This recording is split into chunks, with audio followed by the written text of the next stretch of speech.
Hi everyone, back with the card today. This is using the Lotus Blossom set from the Celebration catalogue. It's a three-step stamp, and I've used two colours on each of my flowers here. So I've used Crushed Curry, Daffodil Delight, Bermuda Bay, Pool Party, Tangelo Twist, and Tangerine Tango. That's a mouthful. Okay, so it is a three-step stamp. This flower, so it has the three stamps on the one, and it's photopolymer, so it's easy to see through.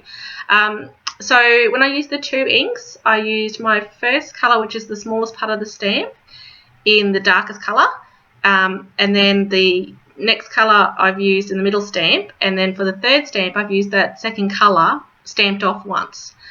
So you can use three different colours. You could use one colour and stamp it off once and then stamp it off twice. It's up to you. It's really fun to play with and get the different colours coming out.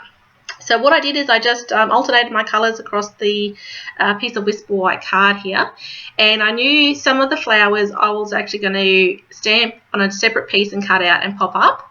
So for those two, which are my second ones that I stamped there, the blue and the orange, all I did was use the full stamp, that last stamp, just to basically mark where that flower is going to go.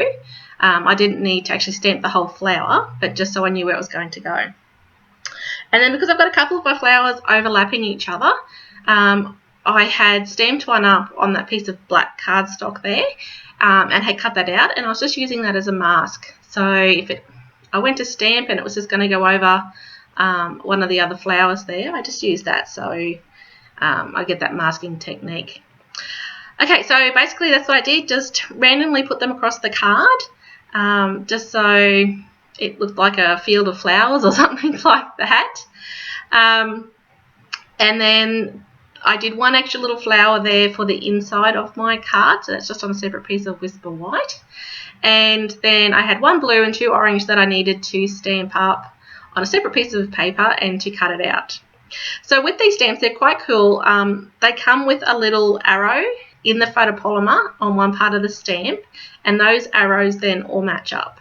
So if you know that your arrow for the first one is pointing diagonally straight up to the right, then you know all those stamps need to have the arrow pointing diagonally up to the right. So it just helps you start of where you need to look through your stamp, because it's the photopolymer, you can see through it, to stamp on top of each other.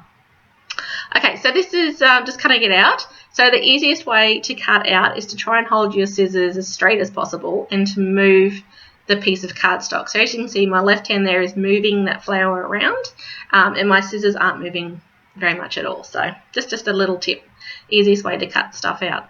So I just cut it out and left a tiny little white border around the edge of it, and I turned the camera off and went and cut the other two out. And then just to finish off my stamping on the base here, I've used the little stem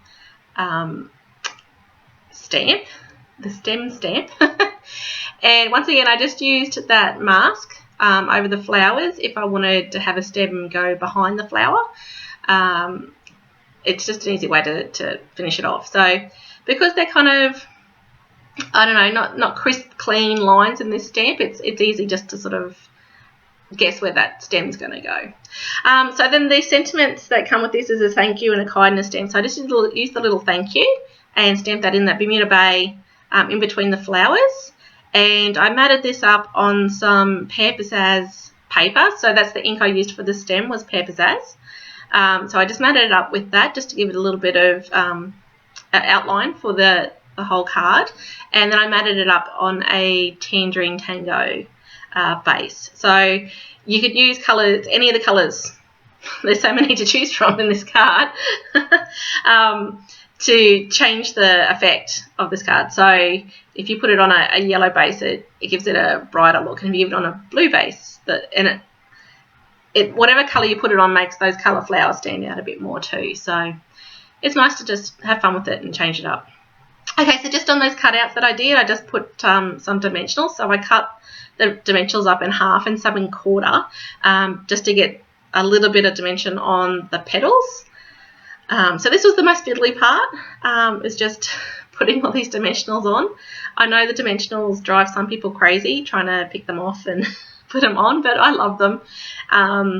And I've used Stampin' Up dimensionals way before I was a Stampin' Up demonstrator. I've been using them for years. I think they are the best dimensional tape around, so I love them. I use them on everything. It just gives that little bit of dimension. Okay, so that's the finished card, and I just put that insert inside, and I also stamped a flower on the envelope, which I didn't put on camera either. So that's it. Hope you like it. If you want to check out the details of this, go to scrapronnie.com. If you want a catalogue, my details are on that blog as well. Thanks for stopping by and checking out this card.